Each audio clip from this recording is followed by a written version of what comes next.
North Norfolk is a beautiful part of eastern England with a coastline that offers vast views and a landscape consisting of land, water and sky.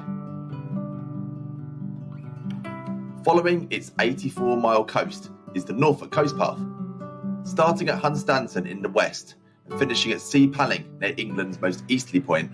It offers a varied route. You'll visit some of the biggest beaches you may have ever seen, pass by quaint villages and enter bustling communities with tourists and fishermen coming and going throughout the day. Some people complete the walk in one go, camping or staying in other accommodation. For me, I complete the route over several weekends. The first leg saw me start in a very windy Hunstanton. The wind was blowing straight in off the wash, and I couldn't help but laugh as the first sign showing the Norfolk Coast Path rocked in the wind. It was great weather for the gulls though, and of course those who enjoy their water sports. 30 minutes later, after starting out, and the town seemed a million miles away. The views were vast, and I was enjoying the sea air and the sounds of nature.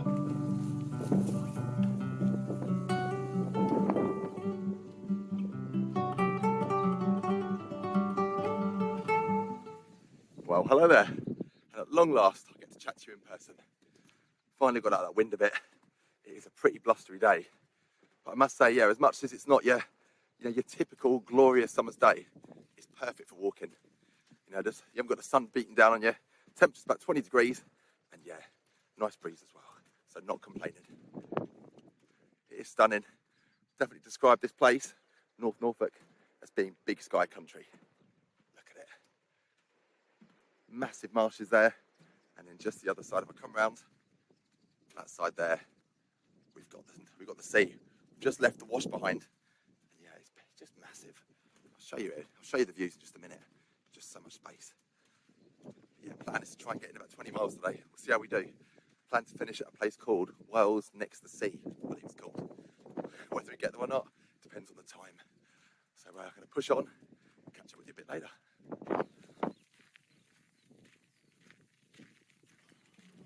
Parts of this coast path seem endless, with long straight sections, but thankfully after around 6 miles I entered the village of Thornham.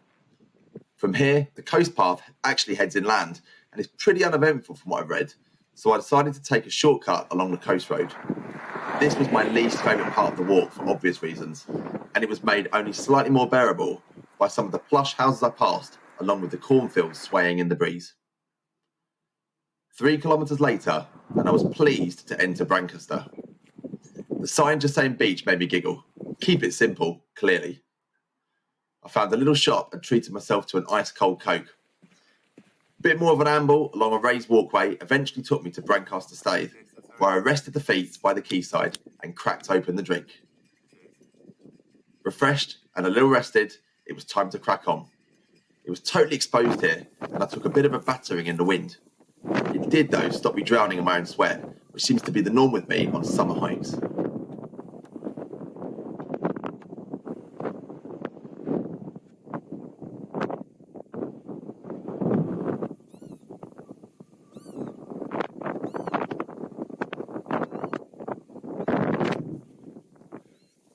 Well, I think that bird was trying to communicate. I don't speak fluent birdish, but I did my best, and I reckon they were asking sort of where the best food is in the area. Still going. I reckon it's about a mile back that way. Food's great, it looked amazing from when I walked past it. Bon appetit. Oh, and by the way, you don't know me, alright? Nothing to do with me. There you go. Good deed for the tater. Anyway, back to the walk. Apologies for the wind if you can hardly hear me. It is properly blustery, as you can hear. But I reckon this has been a fair part of the walk so far. You just get a real sense of space. And the sun's come out to play as well. So that is a bonus. I thought I'd show you the Garmin as I did, just for a progress check. Yeah, just over 12 miles done. Which for you hardcore walkers probably isn't all that much, but for me, I've not really covered that distance for quite a while. I'm not going to lie, my legs are fine, but my feet are starting to hurt a little bit now. It did say a little bit further back, near the restaurant, that I pointed the birds to, that Yeah, it's about 2 miles to a place called Burnham Overy Staithe, which I know quite well from my last trip here. So, unless I see something absolutely amazing between now and then, I'll see you there.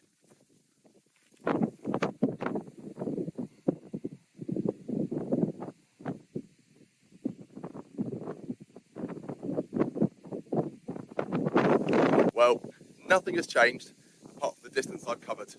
So with that in mind, I thought I'd treat you to a blast from the past and that classic song that we all know.